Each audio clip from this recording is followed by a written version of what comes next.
Hi friends, कैसे हैं आप सब। आई होप अच्छे होंगे।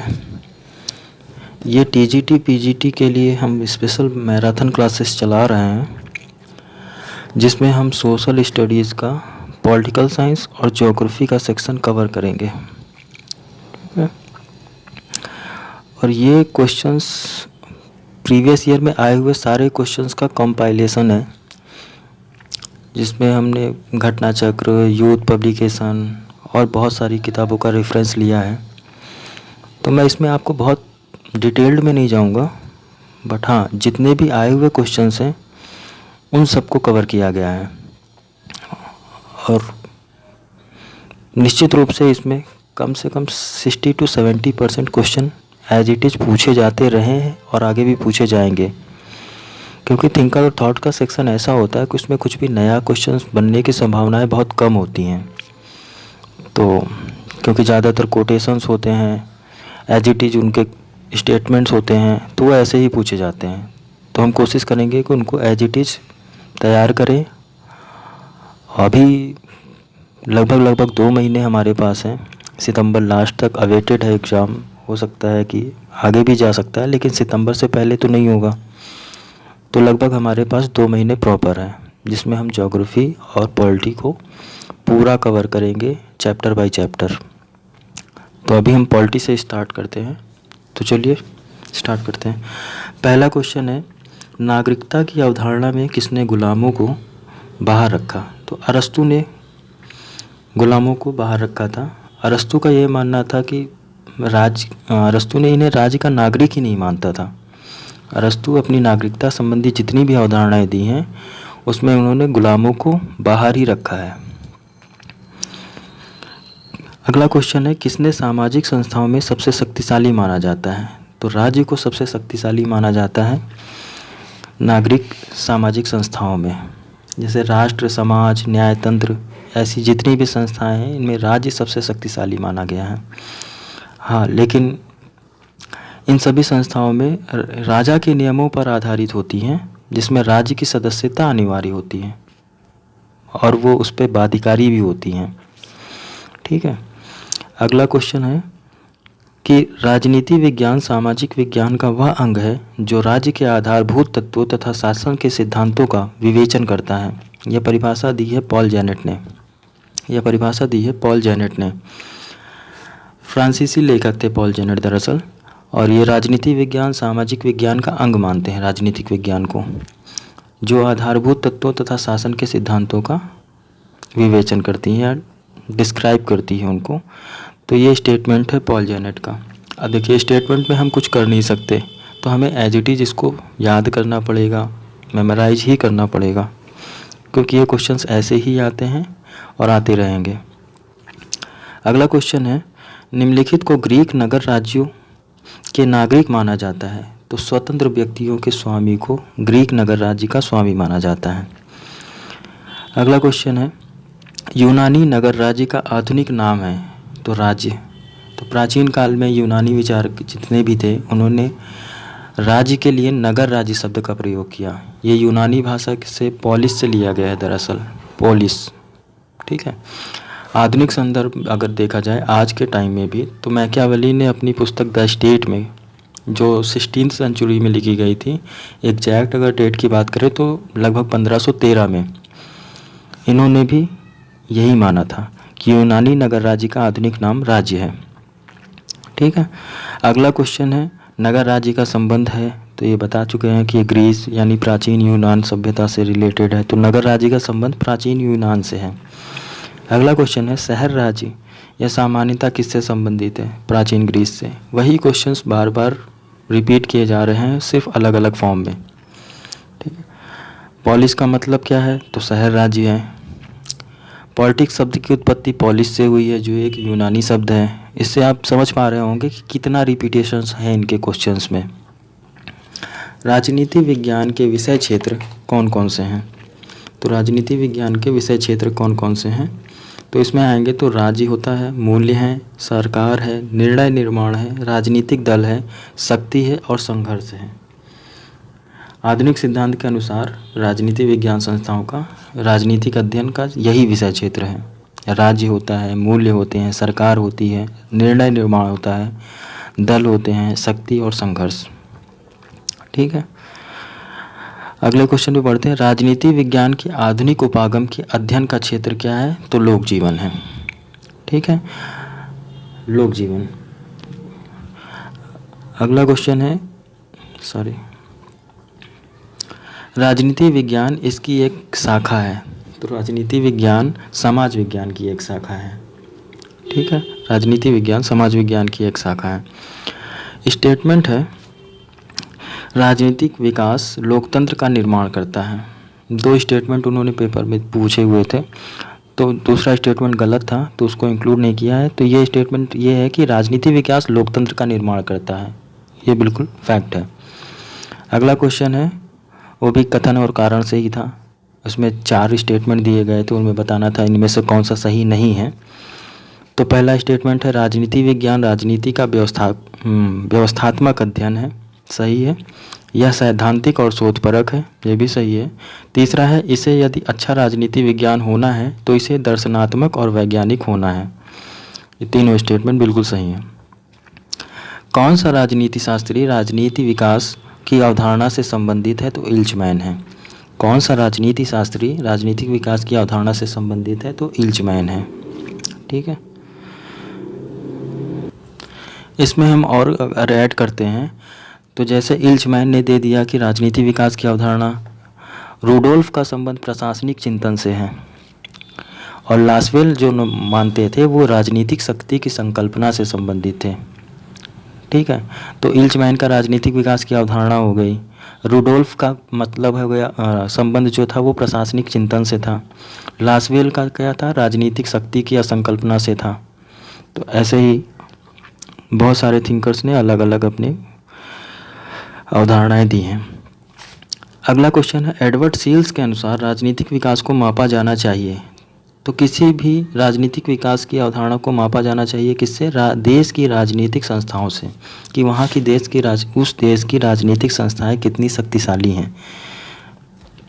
अगला क्वेश्चन है, उत्पत्ति की दृष्टि से कौन सा सामाजिक विज्ञान राजनीति विज्ञान से पूर्व का विज्ञान है? तो दर्शन शास्त्र को राजनीति विज्ञान से पूर्व का दर्शन माना गया है। इसका उद्भव भी मतलब राजनीतिक विज्ञान को ये माना गया है कि ये दर्शन शास्त्र से ही उत्पन्न हुआ है। आधुनिक राजनीतिक सिद्धांत के प्रमुख समर्थक हैं तो चार्ल्स मेरियम, ग्राहम क्लास, क्विंसी राइट, फ्रेडरिक शूमैन और हेराल्ड लासवेल। ठीक है, ये आधुनिक राजनीतिक सिद्धांत के समर्थक रहे हैं। अगला क्वेश्चन है, राजनीति विज्ञान का संबंध राज्य तथा उसके साधन सरकार से है। ये डिमॉक ने कहा था। ठीक, डिमॉक ने कहा था कि राज्य तथा उसके साधन सरकार राजनीतिक विज्ञान से सीधा संबंध रखते हैं।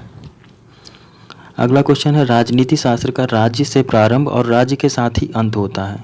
ये बहुत ही इंपॉर्टेंट क्वेश्चन है और कई बार पूछा जा चुका है कि राज्य का प्रारंभ और राज्य के साथ ही अंत राजनीति शास्त्र का वहीं से अंत होता है। इसका राजनीति शास्त्र का राज्य से प्रारंभ और राज्य के साथ ही अंत होता है, यानी कि राज्य बहुत इम्पॉर्टेंट है। और गार्नर की एक बहुत फेमस बुक है पॉलिटिकल साइंस एंड गवर्नमेंट। ठीक है, अगला क्वेश्चन है, राजनीति विज्ञान के अंतर्गत राज्य तथा सरकार का अध्ययन किया जाता है। राजनीति विज्ञान के अंतर्गत राज्य और सरकार का, इन दोनों का अध्ययन किया जाता है, ये गिलक्राइस्ट ने कहा था। अगला क्वेश्चन है, राजनीति विज्ञान समाज विज्ञान का वह अंग है जिसका संबंध आधार और सरकार के सिद्धांतों से होता है। Paul Janet. आपको ये सारे क्वेश्चंस ऐसे ही इसी फॉर्म में मिलेंगे क्योंकि वो कोटेशंस में कोई चेंज नहीं कर सकता है। राजनीति विज्ञान समाज विज्ञान का वह अंग है जिसका संबंध राज्य के आधार और सरकार के सिद्धांतों से होता है। Paul Janet. 4 स्टेटमेंट दे देगा, पॉल जेनेट, अरस्तू, मैकियावेली, तो आपको सही ऑप्शन टिक करना होगा। अगला क्वेश्चन है, सिविक और सिविटास शब्द की उत्पत्ति।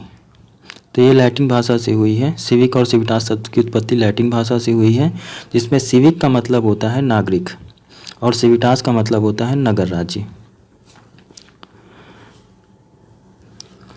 अगला क्वेश्चन है, नागरिक शास्त्र के अध्ययन का मुख्य विषय क्या है? तो नागरिकता है। नागरिक शास्त्र की संस्थाओं के नागरिक शास्त्र में नागरिकता, नागरिक जीवन और नागरिक संस्थाओं का ही अध्ययन किया जाता है, जिसमें सबसे इम्पोर्टेंट क्या हो जाता है, नागरिकता।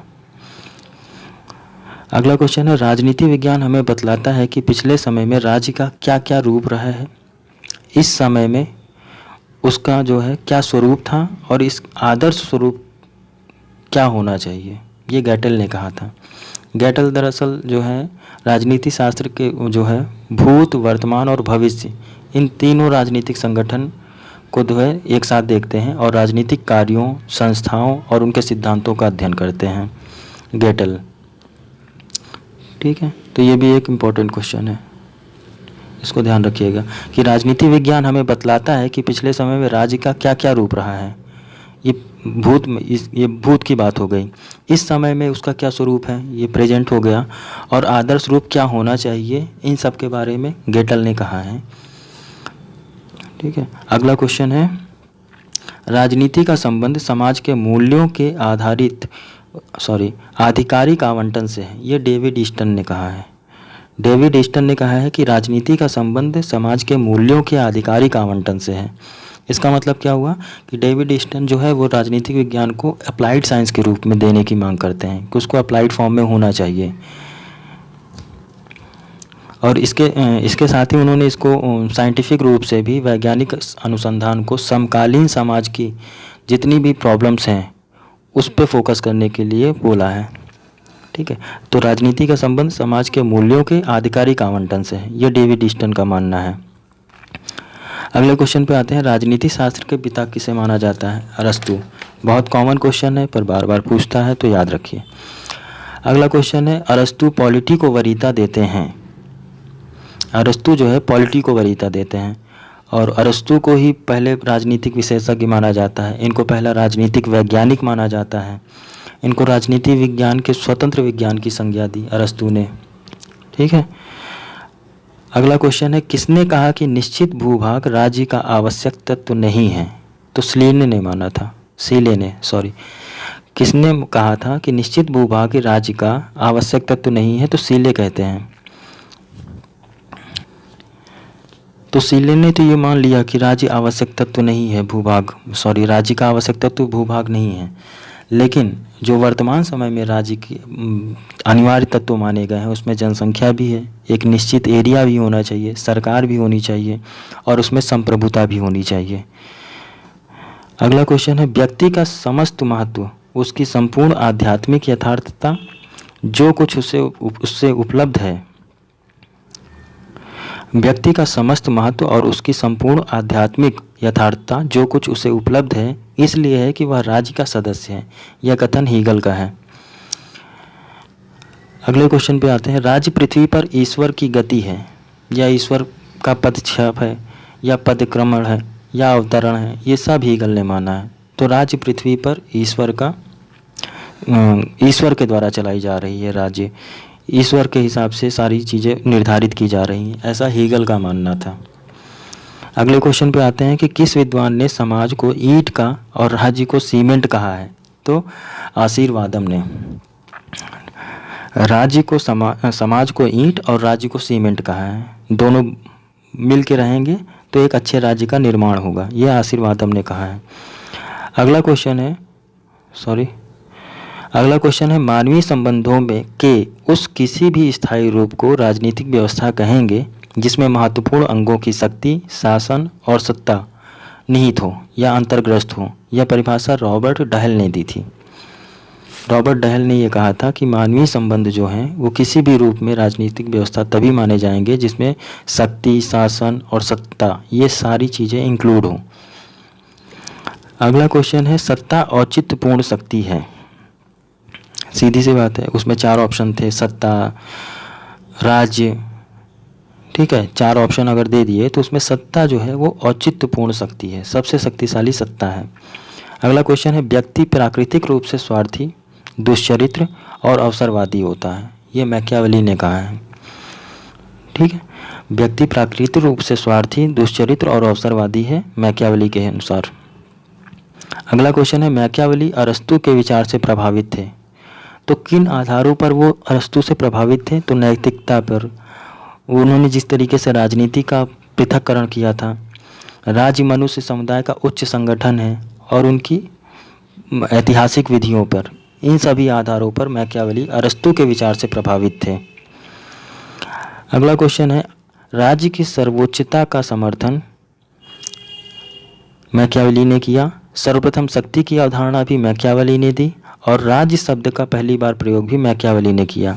ये तीनों क्वेश्चंस ऐसे ही पूछे गए अलग अलग पेपर में, अलग अलग एग्जाम्स में, जैसे टीजीटी हो गया, पीजीटी हो गया, और कई बार रिपीट किए गए।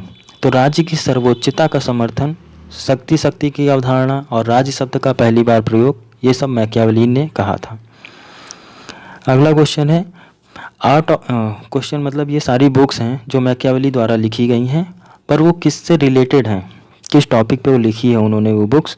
तो आर्ट ऑफ वॉर, ये युद्ध नीति के बारे में है जो मैकियावेली ने बताया है अपनी बुक आर्ट ऑफ वॉर में।